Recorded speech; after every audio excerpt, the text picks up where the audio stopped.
यह गांव में एक व्यापारी रहता था। उसकी एक खूबसूरत बेटी थी। एक बार उसे व्यापारी पर बहुत ज्यादा कर्ज हो गया था और जिस आदमी से उसे व्यापारी ने कर्ज लिया था वो उसी गांव का था और बहुत ही घटिया आदमी था।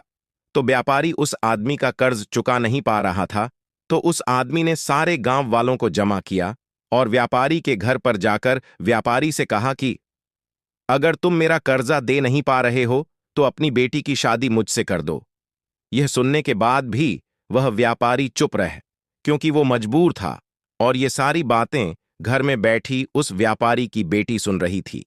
थोड़ी देर के बाद उस आदमी ने गांव वालों और व्यापारी से कहा कि ठीक है, मैं एक थैली में सफेद और एक काला पत्थर डालूंगा और इसकी बेटी को थैली में से कोई एक पत्थर निकालना पड़ेगा। अगर सफेद पत्थर निकला तो मैं कर्ज भी माफ कर दूंगा और इसकी बेटी से शादी भी नहीं करूंगा। लेकिन अगर काला पत्थर निकला तो कर्जा तो मैं माफ कर दूंगा, मगर इसको अपनी बेटी से मेरी शादी करवानी पड़ेगी। व्यापारी की लड़की इस बात के लिए राजी हो गई और सारे गांव वाली भी। उस आदमी ने थैली के अंदर सबके सामने 2 पत्थर डाले, लेकिन बड़े ही चालाकी से उस आदमी ने दोनों ही पत्थर उस थैली में काले डाले थे और यह व्यापारी की बेटी को दिख गया था कि थैली के अंदर दोनों ही पत्थर काले थे।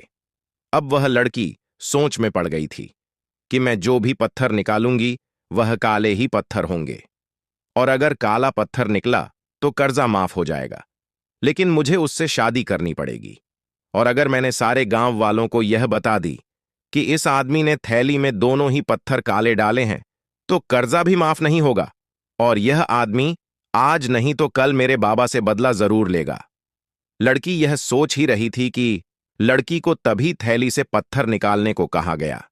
लड़की ने थैली में हाथ डाला और एक पत्थर बाहर निकाला और बिना किसी को बताएं उस पत्थर को जमीन पर गिरा दिया और जमीन पर गिरने के बाद वह पत्थर दूसरे पत्थरों में मिल गया।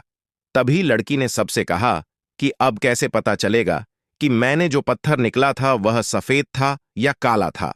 लड़की ने कहा, थैली में जो दूसरा पत्थर है उसे देखो। अगर थैली में सफेद पत्थर है तो मैंने काला पत्थर निकला था और अगर थैली में काला पत्थर है तो मैंने सफेद पत्थर निकला था और थैली में तो सिर्फ काले ही पत्थर थे। और सभी गांव वालों ने यह समझ लिया कि लड़की ने जो पत्थर निकला था वह सफेद था। इसलिए व्यापारी का कर्ज भी माफ हो गया और उसकी बेटी को उस आदमी से शादी भी नहीं करनी पड़ी। जिंदगी में इंसान कई बार मजबूर हो जाता है और उसके सामने जो हालत होती है उसे उसी के हिसाब से चलना पड़ता है। इस कहानी से हमें यह सीख मिलती है, जब भी आप मजबूर हो जाओ और मजबूरी में आपका कोई फायदा उठाना चाहता हो, दो इनोसेंट मत बनो, बल्कि अपने दिमाग का इस्तेमाल करो। जितने इनोसेंट बनने की कोशिश करोगे, लोग उतना ज्यादा आपको चीट करेंगे।